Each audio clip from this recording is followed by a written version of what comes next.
El ex embajador del Vaticano en Estados Unidos, el arzobispo Carlo María Viganò, escribe una carta urgente al presidente Donald Trump para denunciar lo siguiente. 1. Que hay un Estado profundo que quiere imponer un nuevo gobierno. 2.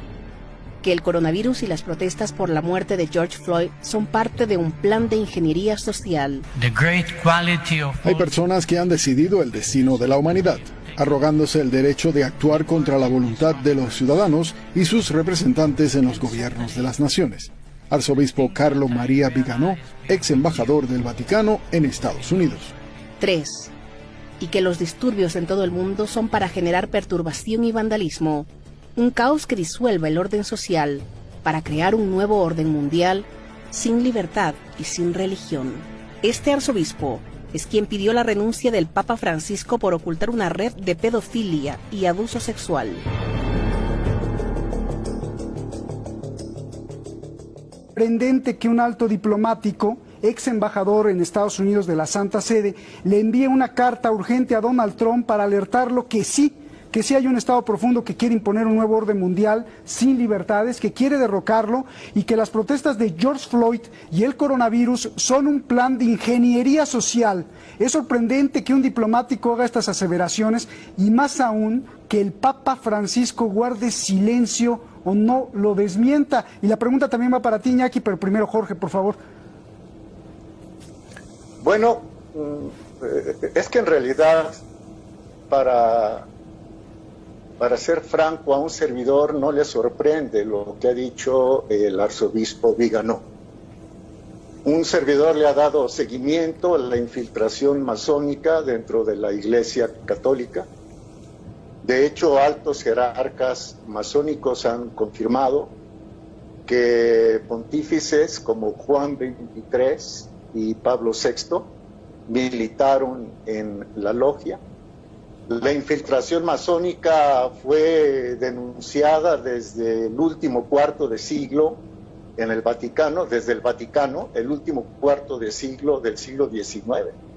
Baste leer al Papa León XIII o al Papa San Pío X para darse cuenta de que la logia trabajaba intensamente para hacerse con el control poco a poco de la jerarquía vaticana y también empezar a destrozar los dogmas. Lo que dice Viganò tiene mucho sentido. Si vemos que detrás de las manifestaciones violentas, no solo en Estados Unidos, sino de las manifestaciones que han ocurrido en otras decenas de ciudades del mundo, se protesta contra el racismo, y que la posición oficial del Vaticano a través de Francisco es apoyando tácitamente la plataforma de Open Society, de sociedad abierta, de Soros, migrantes, etcétera, daremos con que sí hay una conexión. Por lo demás, que hay un Estado profundo en el mundo y sobre todo en Estados Unidos, lo hemos dicho aquí mismo contigo, y que hay un Estado profundo en el Vaticano, por supuesto que sí, y voy a concluir para no abusar. ¿A dónde va el Estado profundo vaticano? A algo que es muy delicado, a construir una religión mundial que tiene ya como proyecto muy claro la casa de las religiones abrámicas.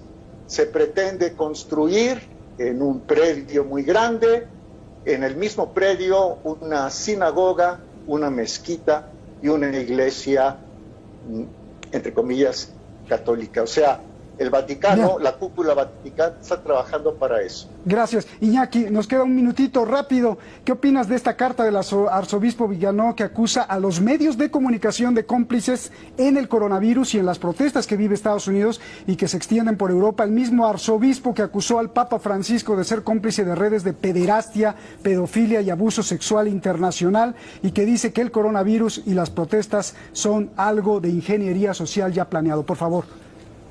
Bueno, para decirlo en 1 minuto, en 2 minutos, porque no hay tiempo para mayores precisiones, ¿no?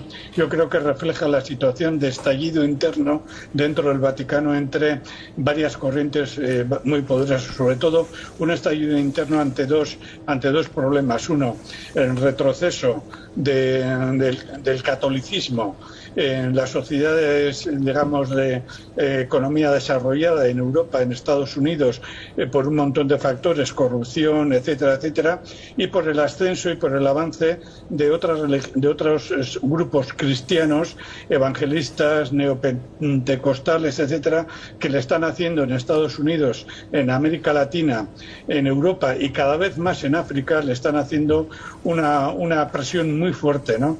También dentro del catolicismo, la pugna entre sectores de católicos de base que no aceptan y que empiezan a recuperarse después de la represión de la teología de la liberación y que empiezan a recuperarse, empiezan a extenderse poco a poco después de haber sido exterminados. Y por último, una corriente que, por ejemplo, en el Estado español, según algunos analistas, viene representada por el 30% aproximadamente de las públicamente, no solamente internamente, públicamente por el 30% de la jerarquía, claramente una corriente claramente tridentina de volver, digamos, si no al Concilio de Trento, sí a criterios muy parecidos. Gracias Iñaki. Jorge, gracias, un programa muy profundo, les agradezco mucho. Hablando de la acusación de que existe un Estado profundo que quiere rediseñar la población y la sociedad de todo el mundo, la organización civil AI, Inteligencia Artificial, en California, demanda ante una corte por $2.3 billones a Microsoft, Google, Facebook, New York Times, CNN, Washington Post, el Banco Mundial, Barack Obama, Hillary Clinton, el Partido Comunista de China, George Soros, Fundación Rockefeller, Amazon, entre muchas figuras y empresas mundiales. Los delitos son reingeniería social a nivel mundial usando algoritmos para manipular los pensamientos de la gente, tráfico de personas, pedofilia, tráfico de órganos, redes tejidas con inteligencia artificial y los datos que posee Google. La denuncia la hizo a principios de año, luego amplió la denuncia y hoy, en medio de la pandemia, cuando la Corte le pidió que continuara con el proceso de notificaciones, el que denunciaba, la organización denunciante, de pronto desapareció y la denuncia tuvo que ser desechada. Esto está más raro que si hubiera prosperado la propia denuncia. Buenas noches.